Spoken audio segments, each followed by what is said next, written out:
that bounce right here. Time to move on. Time to be strong. Don't stop now, straight to the top now. That's what I need. Come on, that's for you, baby. Girl, you made me believe again. If you happy, then be with him.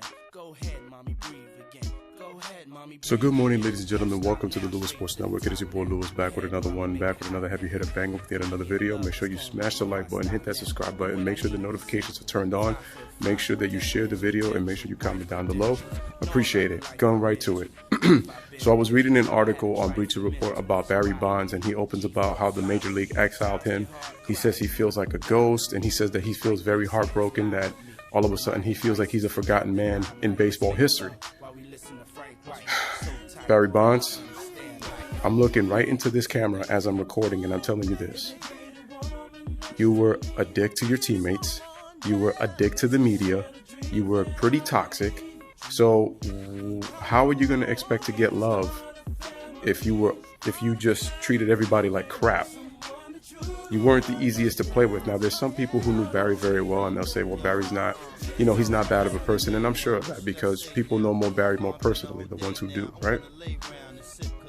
But you didn't make it any better, man. It's like there were days you didn't want to speak to the media. I mean, you criticized the media for just about everything. Let's face it, Barry Bonds is one of the greatest players to ever play, and he already had a Hall of Fame career before he went on performance-enhancing drugs. Now, am I going to blame him for that? People could say, well, that was his fault for doing that. And yeah, he had a choice. But let's be honest. He wasn't the only player who took roids. A lot of players did during the steroid era. And also, let's be really honest. Baseball's ratings were down in the mid-90s. Okay? The home run chase between Mark McGwire and Sammy Sosa helped revive baseball. Some people think that Barry got jealous of that because of the attention that McGwire and Sosa were getting that year. And I believe Barry hit 45 to 49 home runs in the 98 season. But people were so focused on the home run chase and who was going to get Roger Maris and become the new home run king for the season. Everybody wanted to see Mark McGwire and Sammy Sosa. And people forget that Sammy Sosa got off to a really slow start. What propelled him into I think it was Ken Griffey and Vinny Castilla who were the ones that were pretty much keeping pace with Mark McGwire. See, but they tailed off because Sammy hit 20 home runs in the month of June that year, and he was able to catch up with McGwire. And I think at even one point he passed him by about a home run or two. So, that's why Sammy was able to catch up. But Barry Bonds, you were a great player for the Pittsburgh Pirates. Unfortunately, you didn't do great in the postseason. In your career, the best postseason that you really had was in 2002 with the San Francisco Giants. When that became, AT&T Park, when it used to be Pacific Bell Park. If I'm wrong about that, one of you guys can correct me. But people are saying that Barry Bonds deserves to be in the Hall of Fame. Here's the thing. He would have had a stronger case had he been on the media's good side. And I'm not saying that there's times that you question the media, but you were very unprofessional to them. And the thing is, you were not. I remember your issues with Jeff Kent. They're well documented. We used to see it all the time on TV. Dude, you treated players like trash, man. You treated your own teammates like trash. I still remember that time, I think it was in 1990, where he treated one of the most respected baseball men in baseball. I forgot who it was, but this was on Pittsburgh. And I remember Jim Leland just pretty much got on him and called him out for it. And you see now Barry's been, pretty humble. He even says that he acted like a real dick to the media. Excuse my French, but I'm just being blatant. So Barry Bonds, as great as you are, this dude won 3 or 4 MVPs before he got on the juice, and then his numbers just pretty much skyrocket. But I wouldn't call Barry as the guy that saved baseball. He was one of the guys that saved baseball. But I wouldn't say he was the guy, because remember, McGwire and Sosa were the focus of that 98 season. People got so invested in the home run during the steroid era that's what they gravitated to. And I feel like a low-key Barry was kind of jealous of that.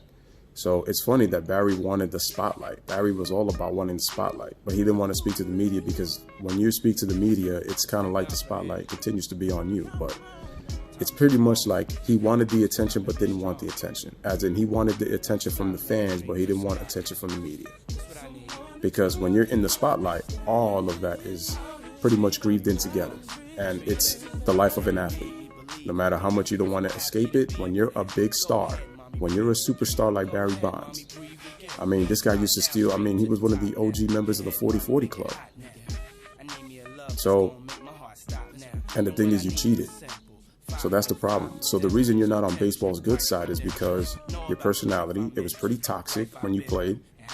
You pretty much was not able to be on the good side of the media. Listen, you're a great player. I mean, I know a lot of people were rubbed the wrong way when you passed Hank Aaron on the home run list because it didn't felt genuine, and it also just didn't feel authentic. It didn't feel right.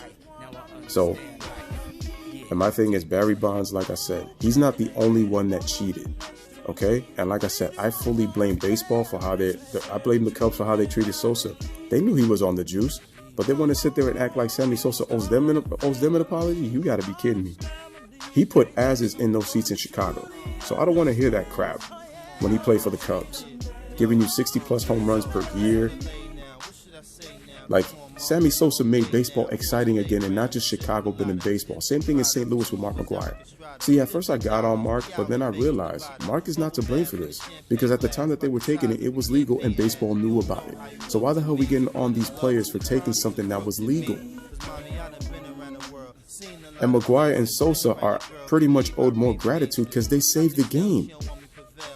And Barry Bonds is one of those people who helped save the game. And like I said, Barry is a 7-time MVP. He's a great player, 10 gold gloves. I mean, 5. I mean, ladies and gentlemen, Barry Bonds could do it all. The man could run, he can field, he can throw, he can hit for average, hit for power. Barry could do it all. But he ruined everything from the minute that he was an a-hole to his teammates, and he was an a-hole to the media.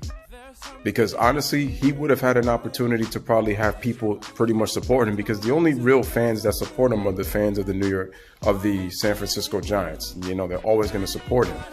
You know, so at least he has them on their side.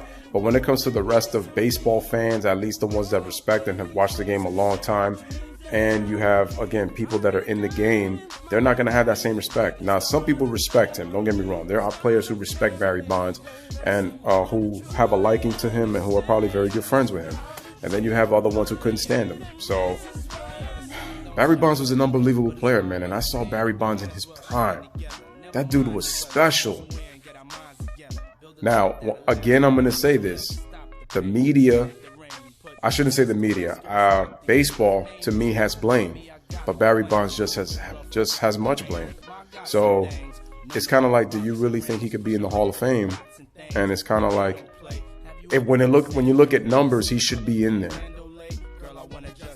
But I just think that there's a lot of things that are going to go against it. I mean, to be honest with you, I think he should get in, and I think that Barry, to me, has learned.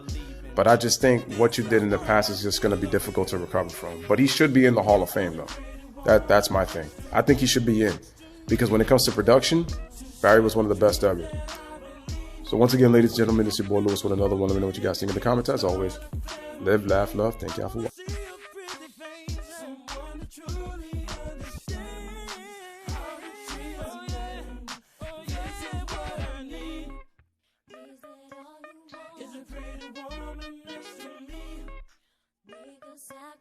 To share the dreams that I believe.